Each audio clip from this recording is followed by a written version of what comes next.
Hello, I am Alberto Cozer with Accenture, the Intelligent Edge Group, and I'm here with Qualcomm at AWS re:Invent 2024. The solution we're presenting here today is a result of a joint initiative between Accenture and Qualcomm on leveraging Qualcomm silicon and hardware at the edge with Accenture software for AI inference focused specifically on worker safety for the manufacturing industry. Here, basically what I'm doing is I'm using a solution as if I were a factory floor manager looking for safety violations based on OSHA compliance requirements. So we have a live video feed for multiple cameras. In this case, we had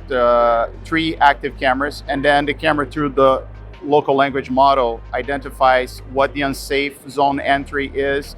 and what the issue is, giving me an option to go and check on the OSHA website for what the compliance violation is, as well as keeps reporting like trend lines, compliance trend, and all the information that I need at a factory floor for effective decision making